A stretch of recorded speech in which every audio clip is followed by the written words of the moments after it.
you've ever stepped foot into a fabric store, then I'm sure you're familiar with today's guest. Debbie Mumm is here. She's a fabric designer, an artist, an author, really just an omni-crafter.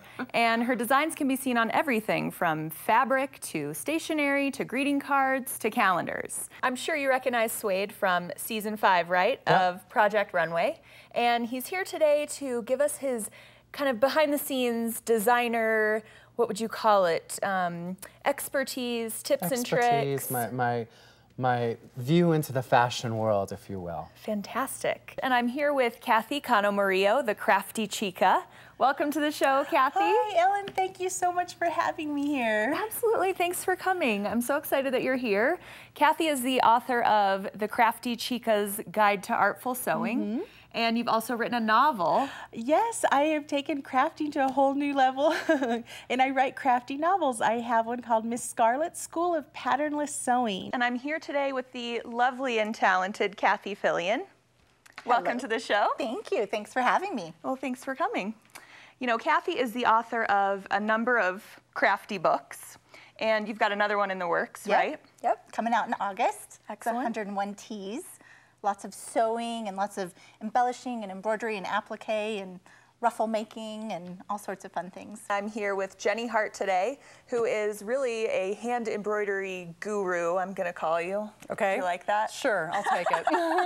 Welcome to the show. Thank you. Thank you. It's my pleasure to be here. Yeah, well, I've always admired your work. I love all of your books. She's the author of several hand embroidery books and makes some really cool embroidery design transfers, among other things, right? Yes. I basically try to demystify embroidery because it was a mystery to me. And once I learned how to do it and fell in love with it, I kind of wanted everybody else to fall in love with it too. And I've got the lovely Peach in the sewing room today. Stop. Thanks for coming, Peach. Thank you for asking me. Absolutely. I'm sure you all remember Peach from Project Runway Season 8. I've got Sari Mitnick here with me today. She is the founder and creator of Colette Patterns. Welcome to the show. Thanks for having me. Yeah, absolutely. I'm so excited that you're here because who better to teach us about using patterns than a pattern maker? I've got Brett Barra here in the sewing studio with me today. Welcome to the show. Hi, thank you for having me. Thanks for being here. So Brett is the author of Sewing in a Straight Line. And what I love about it, obviously, is the title. You can sew anything if you're just sewing in a straight line, right? Is that the whole idea? The whole idea is that you can sew a lot of things with straight lines. I noticed that a lot of people kind of kept saying to me, I wish I could sew, I would love to start, it's really intimidating, it seems really hard, or I have a sewing machine, I never use it. And I had this little epiphany one day when I was sewing, and I realized that so much of what I make is actually sewn only with straight lines. Who better to be here with me today than Feline Wells? I'm sure you recognize her from Project Runway Season 9. Welcome to the show, Feline. Thanks, Ellen. It's good to be here. It's great to have you. Feline is here to discuss the ins and outs of creating your own fashion show. Today in the sewing room, we have Dina Fishbein. Welcome to the show. Thank you so much. Great to be here. It's great to have you here.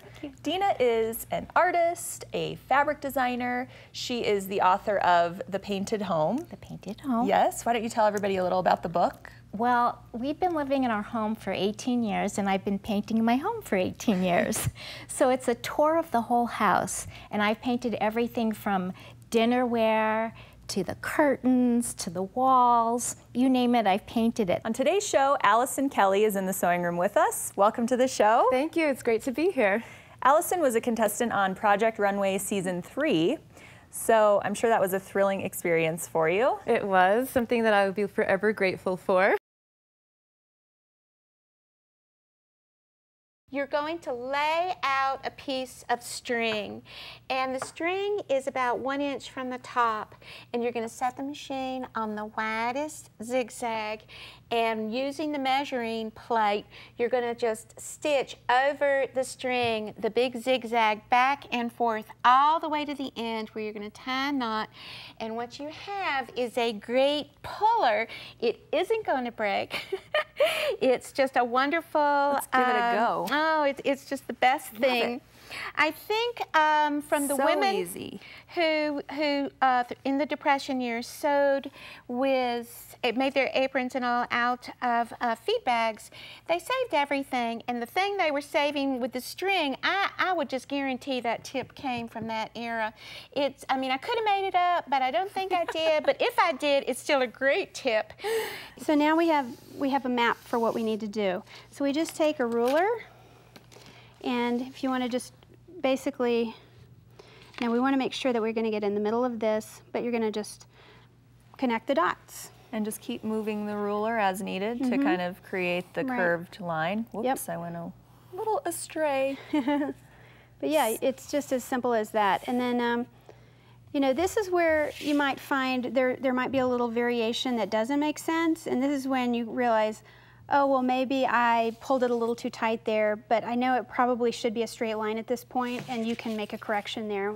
Every inch or so, just clip into this. And this is how you would ease it around the circle. Yeah, exactly. I think that's kind of intimidating for people. You know, there's a lot of bag patterns where you have to fit, you know, a large rectangle onto a circle, and that's right. Yeah. Inevitably, you get that pucker when you get to the beginning of your stitch again. Yes, that's right. And if you think about it, you know, the edges of this are going in. So if you try to match the cut edge to the outside edge of your fabric, you've got an extra ½ inch here, you've got an extra ½ inch here that's getting narrower, so the two of them wouldn't match together unless you clip into that. So now that I've done that clipping, I can go ahead and match up, and I think the easiest way to do this is to match up your notches. Like I said, they're important here on both sides. Oh, before you start going around, that's smart. Exactly, yeah. So we line up the needle with that little fold line, right? That is it, and that is the beauty of pressing the tape open. That will be your sewing guide. Okay? Great. Here we go. And you don't really have to backstitch at the beginning of this because we're going to come back around and secure it at the end, right? Right. Excellent. Sewing with vinyl has a little bit of a learning curve. So the problem is that it's slippery and it's kind of sticky. So it doesn't want to just feed through the machine like woven fabric. So we want to make it easier for the machine to glide that through. So the first thing we're going to do is take off our foot, and we're going to put a little bit of Scotch tape on the bottom of the foot. Okay, I'll get you some pieces here. Thank you. Sorry if they're too big. That's okay. You can trim them to fit. So I'm just taking the foot, and I'm putting some Scotch tape right on the bottom. And you want to make sure that you don't get tape in the hole where the needle is going to go in, okay? And if you have too much, you can just trim that off. And some people, I've heard very strange things. You can use masking tape, you can use Scotch tape, you can use whatever, but you find that Scotch tape is really the best way to go. For me, yeah, I did a lot of trial and error, really, and I found that this was the best method for me, was a little bit of Scotch tape on the bottom of my foot, as well as baby powder, which is the next thing we're going to use. So what I do, I just put it at the end, and I'm going to grab my area that I pulled the elastic out of, and I'm going to stick the safety pin in, and I'm just going to kind of guide it through with my hands, and just kind of cinch as you go, and just pull it through. Now, because this is going to be, you know, less than covering the entire amount, just hold on to the edge so you don't lose it inside the middle of the piece. Right.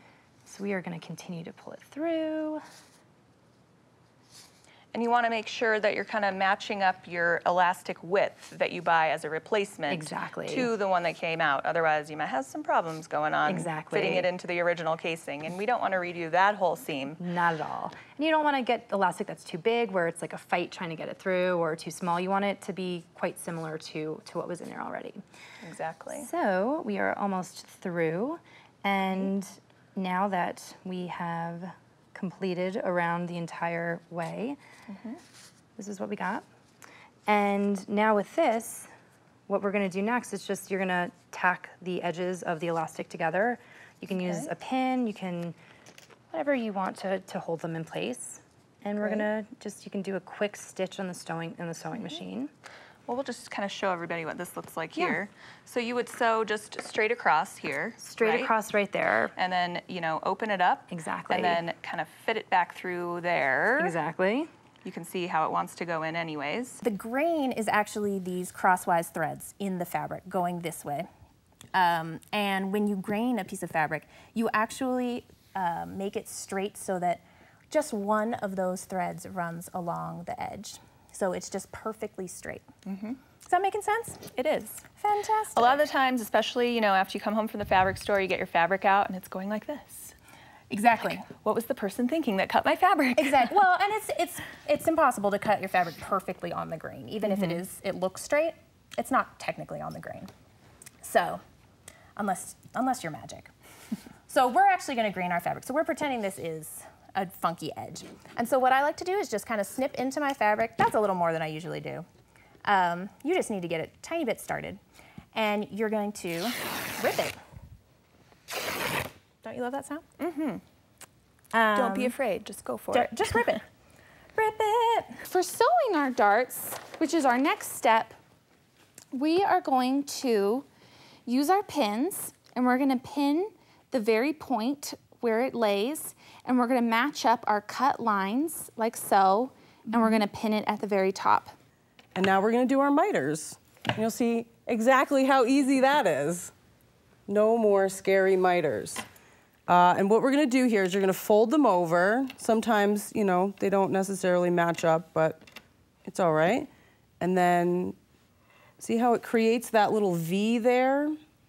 What we're going to do is we're going to stitch from that V a ½ inch to the top here. We're making sort of like a watercolory rose. Right. So let's go to our next color now. Oh, okay. Are you ready? I double dipped. All right, yeah, it's okay. Do I get it wet every time before it goes in the paint? Yeah, why not? Okay. You can. But I don't you have to clean it off or anything. No, because this is all in the same family, and they're all blues. If we were going to a whole different color flower, we want to rinse it off really well. Download free project instructions, patterns, and templates at sewitalltv.com, where you can also find more information about our special guests and cool tools featured on the show. Interact with fellow viewers, submit questions, and upload photos of your creations, all at sewitalltv.com.